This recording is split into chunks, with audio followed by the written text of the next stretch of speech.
উনার পরিবারের কুশল বিনিময় করার পরে ওনার সব কিছু ঠিকঠাক হয়েছে, আসা যাওয়ায় গতকালের অনুষ্ঠান, এই খোঁজ খবর নেওয়ার পরে আমি উনাকে হাত জোড় করে বলেছি সংবিধান বাঁচান। আমি বলেছি আপনি তামিলনাড়ুতে ছিলেন, তার আগে আইপিএস হিসেবে দেশকে সেবা দিয়েছেন, খুব গুরুত্বপূর্ণ পদে ছিলেন, কিন্তু বিরোধী দলনেতা 11.5 মাস বিধানসভার বাইরে আপনার অভিজ্ঞতায় কোথাও নেই। 5 বার সাসপেন্ড করিয়েছে মমতা ব্যানার্জি আমাকে। আমি এই 5 বছরের বিধানসভায় 11.5 মাস বাইরে ছিলাম, গুরুত্বপূর্ণ সেশনে আমাকে বলতে দেওয়া হতো না। কনস্টিটিউশনের ফার্স্ট পিলার হচ্ছে ল মেকার্স। খগেন মুর্মুকে যেভাবে মারা হয়েছে, কেন্দ্রীয় মন্ত্রীদের যেভাবে আক্রমণ করা হয়, বিধানসভার ভিতরে বাইরে বিধায়করা বিরোধী দলের যেভাবে আক্রান্ত হয়, তাতে আমি বলেছি যে সংবিধানের প্রথম পিলার ল মেকার্স, অর্থাৎ এমপি এমএলএরা এই রাজ্যে বিপন্ন যদি বিরোধী দল হয়। আমি বলেছি এই স্পিকার 15 বছরে সংবিধানকে মানেননি, 10th শিডিউল, 54 জন সুইচ ওভার করেছে, ভিতরে এক দল বাইরে এক দল, এদের সদস্যপদ যায়নি। দ্বিতীয় বলেছি ব্যুরোক্রেসি, কেউ রিটায়ার করে না। আলাপন ব্যানার্জি প্রধানমন্ত্রীকে অপমান করলে তিনি মুখ্যমন্ত্রীর অ্যাডভাইসার হন। জোড়া জোড়া চাকরি যদি কেউ পান, হরিকৃষ্ণ দ্বিবেদীরা পান, মনোজ পন্তরা পান, রাজীব কুমাররা পান, কেউ রিটায়ার করেন না। দেহত্যাগ ছাড়া পদত্যাগের কোনো সুযোগ নেই। মমতা ব্যানার্জির স্তাবক ব্যুরোক্রেসি। তৃতীয় বলেছি জুডিশিয়ারি। মমতা ব্যানার্জি একমাত্র মুখ্যমন্ত্রী যিনি 5 লক্ষ টাকা ফাইন, মহামান্য বিচারপতি কৌশিক চন্দ্রের করা ফাইন কলকাতা হাইকোর্টের বারে জমা দিয়েছিলেন। এগুলো ওনাকে বলতে হয়েছে আমাকে। আমি যেটুকু সুযোগ পেয়েছিলাম প্রাথমিকভাবে ওনাকে আমি বুঝিয়ে, উনি তো সংবিধানের প্রধান, তাকে বলেছি জুডিশিয়ারিতে কিভাবে মহামান্য বিচারপতি রিটায়ার্ড বিশ্বজিৎ বসু, মহামান্য বিচারপতি রিজাইন প্রাক্তন অভিজিৎ গাঙ্গুলি এজলাস, কিভাবে মহামান্য বিচারপতি অমৃতা সিনহাকে অ্যাটাক করা হয়েছে, কিভাবে কিছুদিন আগে আইপ্যাকের ঘটনা যাতে সিবিআইতে না যায়, ইডির রেড, মাননীয় বিচারপতি শুভ্রা ঘোষের এজলাস ভণ্ডুল করে দেওয়া হয়েছে ল কলেজের তৃণমূলপন্থী স্টুডেন্টদের নিয়ে গিয়ে।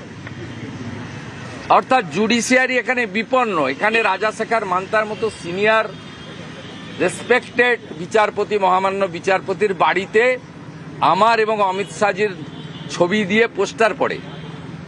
বলেছি তৃতীয়। চতুর্থ বলেছি মিডিয়া, পক্ষে বলুক আর বিপক্ষেই বলুক, সৎ দেখাক আর অসৎই দেখাক, কোনো মিডিয়াকে ছাড়ে না। রিসেন্ট বেলডাঙ্গাতেও পরপর পিটিয়েছে। অর্থাৎ সংবিধানের চতুর্থ স্তম্ভ মিডিয়াও বিপন্ন। বিশেষ করে ইউটিউবার এবং সোশ্যাল মিডিয়ার লোকেদের তো জেলে পুরেছে, এমন কোনো লোক বাকি নেই যারা সরকারের বিরুদ্ধে বলেছে তাকে জেলে পড়েনি। আমি এই 30 মিনিটের কথোপকথনে ওনাকে এগুলো বলেছি এবং বলেছি পশ্চিমবাংলায় মুখ্যমন্ত্রীর এজেন্ডা 1 হাই অ্যাপিজমেন্ট। তিনি এখন সারাদিন ভাত খেয়ে বিকেলবেলা হিজাব পরে খাওয়ার খেতে ব্যস্ত। প্রত্যেক দিন 550 কিলোমিটার বেড়া নেই, হু করে বাংলাদেশি মুসলমান ঢুকিয়ে জনবিন্যাস বদলে দিয়েছে। বাংলা বিপন্ন। আমি বলেছি বিজেপির লোকেদের মুখ্যমন্ত্রী, মন্ত্রী, উপমুখ্যমন্ত্রী, সরকারি ক্ষমতার দরকার নেই। ভারতবর্ষের সিকিউরিটির প্রশ্নে আপনি যাতে আমাদের সীমান্তের জমি দিয়ে ইমিডিয়েট সীমান্ত সুরক্ষিত হয়, জনবিন্যাস এবং অবৈধ অনুপ্রবেশকারী মুক্ত হয়, ভারতবর্ষের সুরক্ষার ক্ষেত্রে দয়া করে আপনি দেখুন। উনি শুনেছেন, উনার মুখের কোনো কথা আমি বলবো না, এটা আনএথিক্যাল কাজ। উনি যা বলেছেন আমি সব শুনেছি। প্রথম দিনে যেটুকু উনাকে ব্রিফ করে দেওয়া উচিত ছিল, as a responsible leader of opposition of the state, to save our constitution, to save our democracy, মুক্ত করো ভয়, ফিয়ার সাইকোসিস কাটানো বাংলার। বড় কথা হচ্ছে ভয়, সবার চোখে মুখে ভয়, কে দেখছে, কে দেখে নিচ্ছে, কে বলছে, সবার ভয়। এটুকু বলার আজকে বলেছি। আমি হোপফুল যে উনি ব্যবস্থা নেবেন।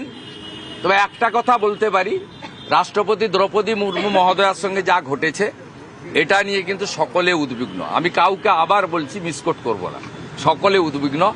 আমি স্পেসিফিক বলেছি যে রাজ্যে রাষ্ট্রপতি মহোদয়ার প্রোটোকল মানা হয় না, সিভিক ভলেন্টিয়ার পাঠানো হয় তার নিরাপত্তার জন্য, তার অনুষ্ঠান স্থলের পারমিশন হয় না, জায়গা চেঞ্জ করতে হয়, সেই রাজ্যে আর কিছু বাকি নেই।